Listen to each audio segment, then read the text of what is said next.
नमस्कार, मैं चंदन कुमार और आप देख रहे हैं अंगवानी। आज अंतर्राष्ट्रीय महिला दिवस है और मैं आपको आज उन महिला शख्सियत से मिला रहा हूँ जिनको, देखिए, महिला का रोल तो घर से शुरू होकर आपका जन्म होता है तब से शुरू हो जाता है, लेकिन एक महिला घर से लेकर, और ये महिला जो हमारे साथ है वो बॉर्डर पे थी। कारगिल की लड़ाई आपको याद होगा, सुना होगा।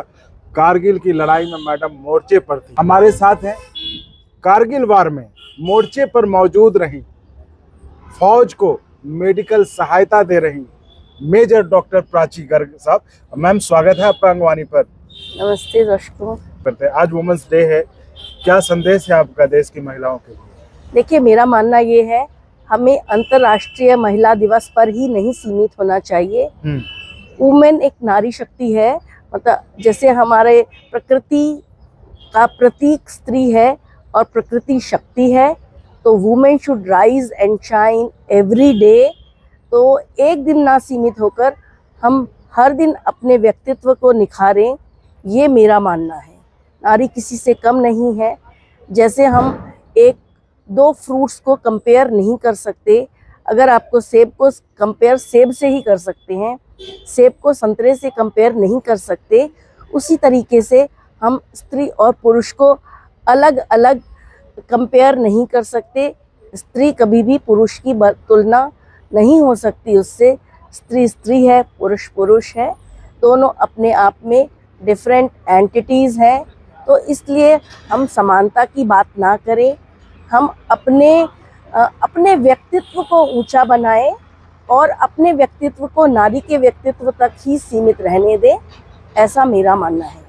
जैसा कि मैंने डॉक्टर साहब का परिचय आपसे कराया कि मैडम उस समय कारगिल लड़ाई में कारगिल की चोटी पर मौजूद थी, जो फौज हमारे पाकिस्तानी सैनिकों को शिकस्त दे रहे थे, उस समय मैडम वहां पर थे। तो हम उनसे पूछते हैं कि मैडम उस समय क्या मंजर रहा था, कुछ एक दो घटनाएं याद हो?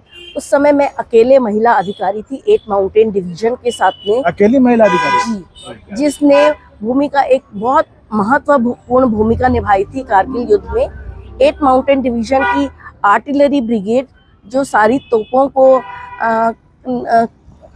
कमांड देती है, नियंत्रित करती है, तो मैं उस 8 माउंटेन आर्टिलरी ब्रिगेड हेडक्वार्टर के साथ थी, जहाँ से जैसे सबको पता चला था बोफोर्स हैं या फिर रॉकेट रेजिमेंट है। आपने देखा होगा पिक्चरों में, एक रॉकेट लॉन्चर से रॉकेट लॉन्च होते हैं, तो एक क्षण में, एक सेकंड में आपके 40 रॉकेट्स चले जाते हैं। तो वो जो उन क्षणों को देखना, या फिर डिफरेंट टाइप की गन्स थी, field guns, medium guns, light guns और सिंपल जो सैनिक कैरी करते हैं रॉकेट लॉन्चर, वो थे वहाँ पर। और इसके अलावा वहाँ पर इन्फेंट्री की रेजिमेंट्स थी, पैरा ट्रूपर्स थे। तो और इसके अलावा जो थोड़े से हमारे व्हीकल्स जहाँ पर होते हैं, थोड़ी सी उनकी देखभाल करने के लिए कुछ फौजें रहती हैं, सिग्नल का एक छोटी टुकड़ी रहती है, तो वो सब वहाँ पर मौजूद थी।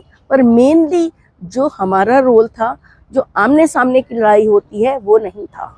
आमने सामने की लड़ाई का जो निर्णय रोल होता है वो इन्फेंट्री का होता है। और हमारा चूँकि आर्टिलरी ब्रिगेड, आप सोचिए कि उनके पास में फायर कमांड होता है। फायर कमांड मीन्स सब लोगों को कमांड देना कि आप इस डायरेक्शन में, इस एंगल में इतने फायर्स करेंगे, इतनी गन्स फायर करेंगी, 1 गन फायर करेगी या 2 गन फायर करेगी या 3 गन फायर करेंगी, और इतने राउंड फायर करेंगे। तो ये सारी कमांड्स वहाँ पर दी जाती हैं। वो हम जो है LOC से हम लोग 3 किलोमीटर दूर थे, और LOC से बस 3 किलोमीटर बस। तो हमेशा डर लगा रहता होगा? हाँ, शुरू में जैसे मैं वहाँ पर पहुँची थी, तो देखिए, मैं तो एक हिंदू लड़की हूँ, तो मैंने कभी भी एक कॉफिन को कभी नहीं देखा था। पिक्चरों में देखा है कि डेड बॉडी कॉफिन में रखी हुई है और उनका क्रिमेशन हो रहा है।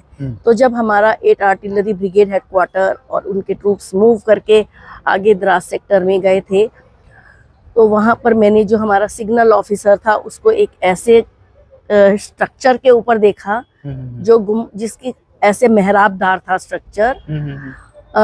आप इमेजिन कीजिए, मैंने अपनी ज़िंदगी में वो पहली बार स्ट्रक्चर देखा, तो मैं बोल रही हूँ, थॉमस सर ये वही है ना, वही।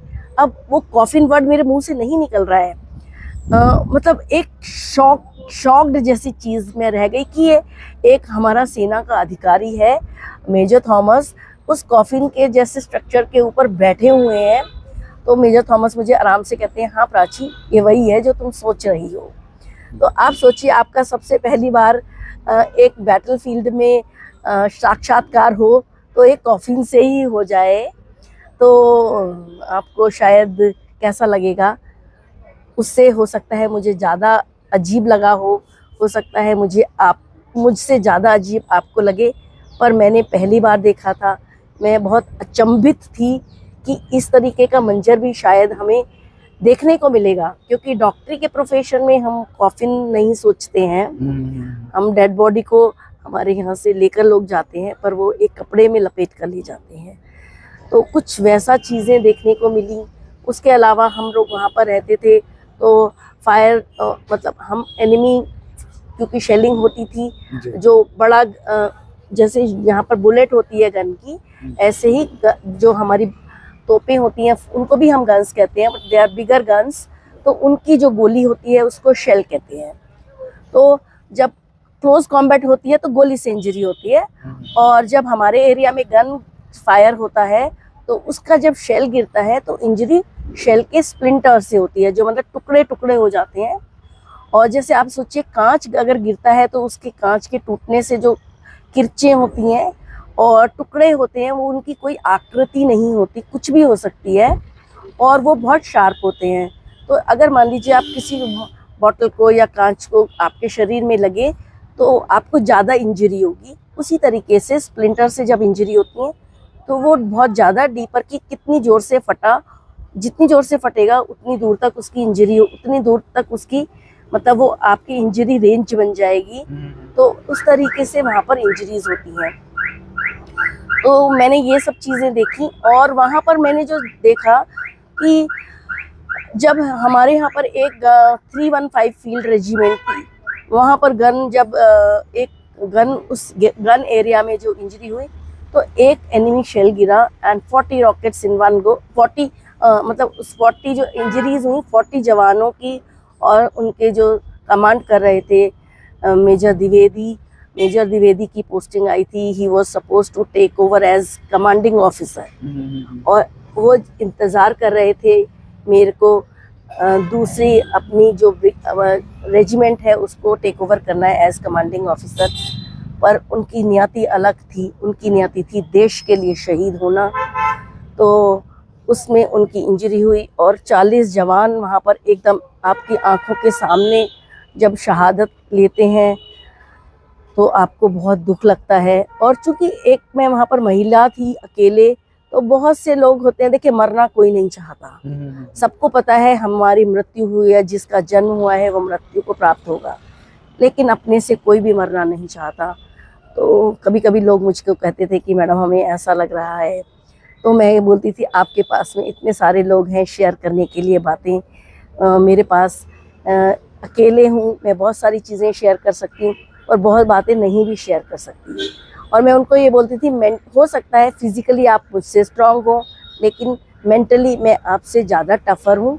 जो बात हमारे डीएम ने भी बोली, मेरे अंदर मसल पावर है और नारी शक्ति होती है, यही बात मैंने वहाँ पर लोगों को बात बोली थी कि मेरी मेंटली मैं ज़्यादा स्ट्रॉन्गर हूँ, फिजिकली हो सकता है मैं आपसे कम स्ट्रांग हूँ।